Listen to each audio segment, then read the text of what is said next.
Okay, ಎಲ್ರಿಗೂ ನಮಸ್ಕಾರ. Good morning Vestige. Husenappa ಅಂತೇಳಿ ಕ್ರೌಂಡಾಟರ್ ಮಾನ್ವಿಯಿಂದ.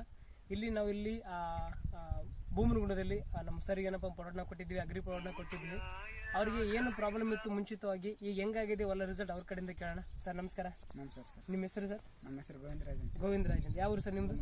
ಇಲ್ಲೇ ಭೂಮನಗುಂಡ, ದೇವದುರ್ಗ ತಾಲೂಕ್, ರಾಯಚೂರು ಡಿಸ್ಟ್ರಿಕ್ಟ್. ಹೌದಾ ಸರ್? ಮುಂಚಿತವಾಗಿ ಈಗ ನಿಮ್ಮ ಹೊಲಕ್ಕೆ ಏನು ಪ್ರಾಬ್ಲಮ್ ಇತ್ತು, ಈಗ ಹೆಂಗಾಗಿದೆ ನಮ್ಮ ಪ್ರಾಡಕ್ಟ್ನ ಬಳಸಿದಕ್ಕೆ? ಸರ್ ಮೊದಲು ಎಲ್ಲ ಬೆಳೆ ಕೆಂಪಗಾಗಿದೆ ಸರ್. ಫುಲ್ಲು ಯಾವಾಗ ಎಣ್ಣೆ ಕೊಟ್ಟಾಗಲಿಂದ ಸ್ವಲ್ಪ ಕ್ಲಿಯರ್ ಚೇಂಜ್ ಆಗಿದೆ. ಏನೇನು ಬಳಸಿದ್ರಿ ಸರ್ ನಮ್ದಂದ್ರೆ?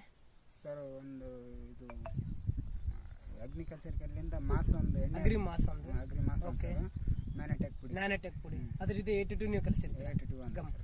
ಈಗ ನೋಡಿ ಸರ್, ಇವ್ರದ್ದು ಹೊಲ ಹೆಂಗಿತ್ತಂದ್ರೆ ಮುಂಚಿತವಾಗಿ ನಮ್ಮ ಗೋವಿಂದರಾಜ್ ಹೇಳ್ದಂಗೆ ಹೊಲ ಏನಪ್ಪಾ ಅಂದ್ರೆ ಇದು ಮಸಾರಿ ಹೊಲ.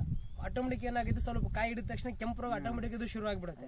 ನಮ್ದು ಅಗ್ರಿ ಮಾಸು, ಅಗ್ರಿ 82, ಅಗ್ರಿ ನ್ಯಾನಟೆಕ್ ಬಳಸಿದಕ್ಕೋಸ್ಕರ ಹೊಲ ಹೆಂಗಾಗಿದೆಪ್ಪ ಅಂದ್ರೆ ಹಚ್ಚ ಹಸಿರಾಗಿತ್ತು. ಈಗ ನೋಡ್ರಿ, ಈಗ ನೀವು ಯಾವ್ದು ಹೊಲಕ್ಕೆ ಒಂದು ಹೊಲ ಏನಪ್ಪ ಅಂದ್ರೆ ಯಾವ್ದು ಕೆಂಪು ರೋಗ ಅಂತಿದ್ದಿಲ್ಲ. ಬಿಫೋರ್ ಆಗಿ ಏನಂತ ಹೇಳಿ ಕರೆದ್ರೆ ಕೆಂಪು ರೋಗ ನಿಧಾನ ಸ್ಟಾರ್ಟ್ ಆಗಿತ್ತು. ನೋಡ್ರಿ, ಈಗ ಹೊಲಕ್ಕೆ ಏನಪ್ಪ ಅಂದ್ರೆ ಎರಡು ಮೂರು ಕಡೆ ಏನಪ್ಪ ಅಂದ್ರೆ ಸ್ಟಾರ್ಟ್ ಆಗಿರುವಂತದ್ದು.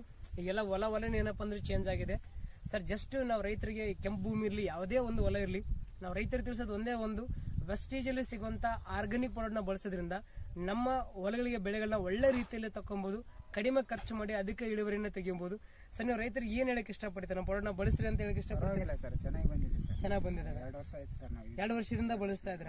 ಮತ್ತೆ ನೀವು ಯಾವ ಬೆಳೆಗೆ ಬಳಸಿದ್ರಿ ಸರ್? ಎಲ್ಲ ಬೆಳೆಗೆ ಬಳಸಿದ್ವಿ ಸರ್. ಉಳ್ಳಾಗಡ್ಡಿ, ಹತ್ತಿ, ಎಲ್ಲ ಬೆಳೆಸಿದ್ವಿ. ಶೇಂಗಾ ಎಲ್ಲ ಬೆಳೆ ಬಳಸಿದ್ರ. ಓಕೆ ಸರ್, ಇವರೇ ಹೇಳ್ತಾರೆ ರೈತರಿಗೆ ಏನ್ ಹೇಳಕ್ ಇಷ್ಟಪಡ್ತಾರೆ, ಯೂಸ್ ಮಾಡ್ರಿ ಅಂತ.